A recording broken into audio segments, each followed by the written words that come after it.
Anybody with a question?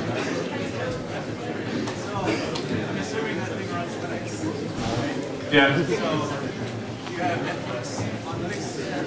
So Netflix does not run on Linux today, as you know, but it does run on embedded devices. It's available on LG devices and Samsung devices, and there's the Roku device, and it just doesn't use Silverlight. It uses another form of encoding that works on Linux.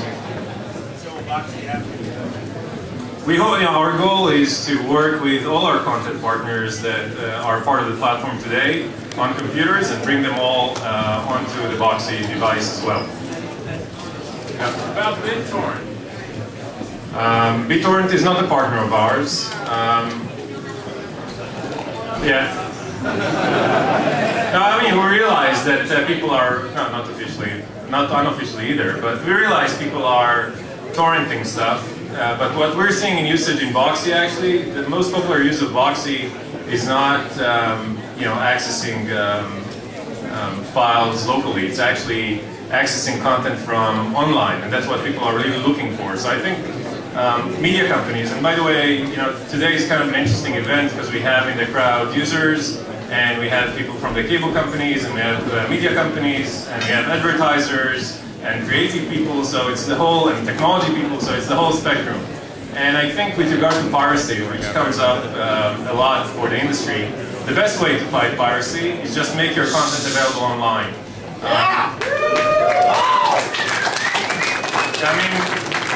I don't think courts are the way to go, or DRM is the way to go. The way to go is put the content out there. People will be willing to pay. I don't think people are just want free stuff.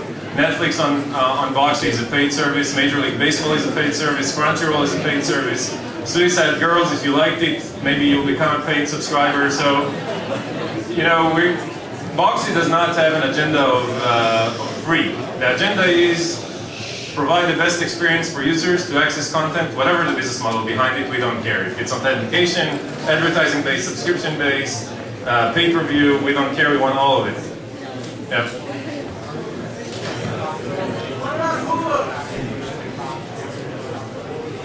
Good. So the question was, what's the motivation to buy the Boxee device versus Apple TV? So if you already have a device that runs Boxee and you're happy with it, and it could be Windows or Mac, or it could be another device, probably you won't go out and buy a Boxee device. But what we think is going to happen is that as Boxee becomes more relevant for the mainstream consumer, they'll want a variety of options to get Boxee on. So they'll want to be able to access it on, if they bought a connected TV, I'm sure they'll want to have it running on a connected TV. If they have Apple TV, they'll want to run it on Apple TV. And if they don't have a connected TV or an Apple TV, Boxee devices will be out there for them to choose from. That's it?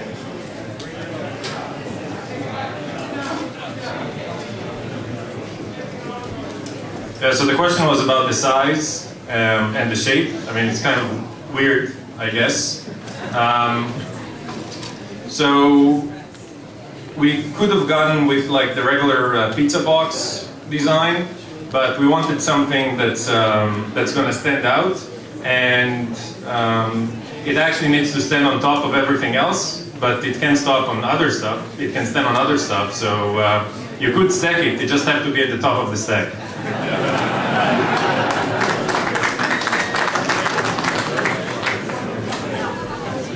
And one other advantage I think the Boxee box has over the Apple TV is, as far as I know, the Boxee box will be the only open source, living room box on the market.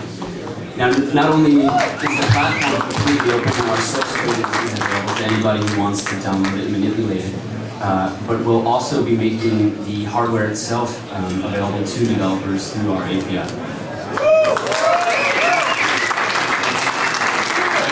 When we were brainstorming with D-Link, we told them, it would be great, all those devices are coming out and they tell you if you open up the device or install another piece of software on it, it will void your warranty. We told them it would be cool if you tell users, if you open up your device and install other software on it, it will extend your warranty.